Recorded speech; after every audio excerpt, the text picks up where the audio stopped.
start with Austin. Coach, just, the move from Velus into the slot, does he seem like he gets more and more confident, and just he seems so tough to tackle and tough to bring down off yards after contact. What kind of makes him that way? Confidence with Velus is not an issue at all.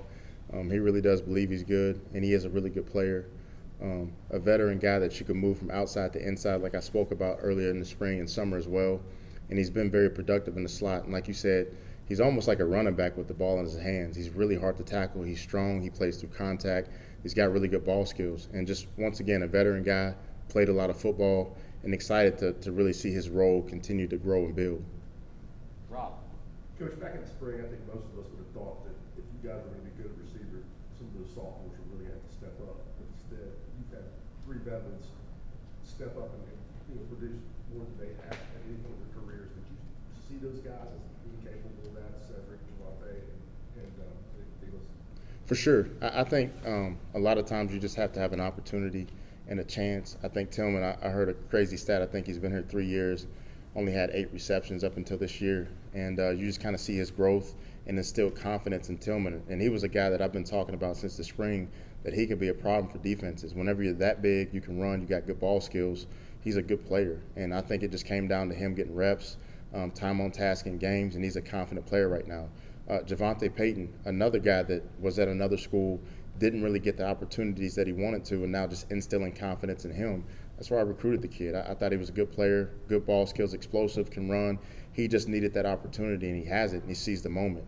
You see him each week. I think he scored a touchdown in the last 4 games. So he's a really good player. He's starting to improve every single week, and really excited about these veteran guys. Brent in the back. Back to your coach. In that same vein, we have not seen as much of those younger receivers the last couple of weeks. Kind of where are those guys, Jimmy Callaway and some of those young guys? And kind of what was the thinking in paring down what looks like you pared down the reps for the wide receivers since since the Florida game, really? For sure. We got some talented young players that have to really grow up, and it's all about an opportunity. And when those guys get the opportunity to play, you have to capitalize. And I think you saw Jalin Hyatt do that this past game. And then really, you talk about getting into SEC play. One thing that I do know about the SEC is it's a big boy league, and you really want to go with experience. And we've done that the last few weeks, and I think it's paid off. And at the same time, those young guys get a chance to still play a little bit and truly grow, and they're going to be good players. Just got to make sure you seize the opportunity when your time is called. Back to Austin, then West. Coach, you referenced Javonte. He scored every one of those touchdowns like early in the game, and then all of a sudden it just kind of disappeared. What's been the cause for that? And then, 2, with Jalin having those drops early in the year, to make the tough catch you made Saturday, how much, as a former athlete yourself, how much can that get a kid like that going when you make a really tough catch after having, maybe some, drops? Yeah, for sure. JaVonte, early in games, obviously has made some big-time plays, and it just, every game transpires different. I think the last couple games, the ball was really pushed more to Tillman, which is fine. And I mean, Tillman was making plays, and then JaVonte, these last 6 or 7 weeks, very well could be him as well, being the guy. So you just got to be ready when the opportunity presents itself, and I think he will be. I think you'll continue to see JaVonte make plays, and not just a 1 touchdown deal and kind of goes missing. We're going to try to find ways to get him the ball because he's a really good player. And then you talk about Jalin Hyatt. The few drops he had early in the season, just really had to work on his ball skills and grip strength. And I think that you see him growing, because that catch in the end zone is not something that a normal, every single day receiver makes. You got to really work on those things, and he's put that extra work in as far as working on his ball skills and making those competitive catches. And that's one thing about this league. In the SEC, you got to be able to make competitive catches, and if he continues to do that, he's the fastest guy we got on the team, so he's going to be very, very hard to cover.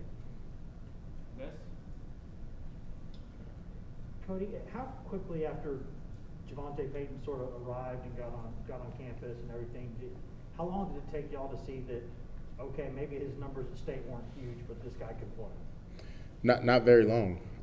Part of the reason we recruited him was because I saw a skill set. I saw an explosive player with really good ball skills that was twitchy and can really run. And one thing we like in this offense is we like receivers that can run and really blow the top off the coverage. And I think you've seen that in these games. All of his touchdowns have been big plays where he's getting behind the defense.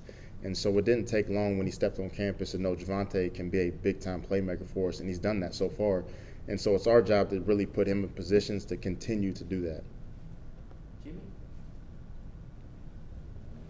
Coach, since Hendon Hooker took over at quarterback, talk about the chemistry he has built by getting all the first team reps in practice between Hooker and the receivers. That's what it comes down to.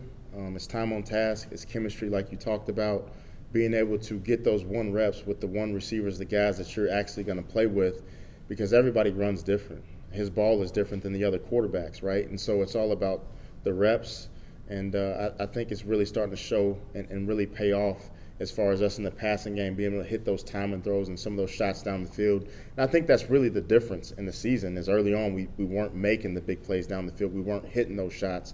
And now we've really hit those shots, and it's opened up games and opened up big leads early in games where you can kind of relax and continue to play football without the stress that we've had in some of the games.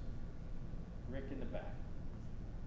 Hey, Coach, talk about the importance of getting off to a quick start as you guys have in the last couple of weeks and what that does to the psyche of the offensive players as the game moves on. I believe that the quick starts really here at Tennessee has not been successful in the past years, and really what you want to do is get off the quick starts to get guys confident.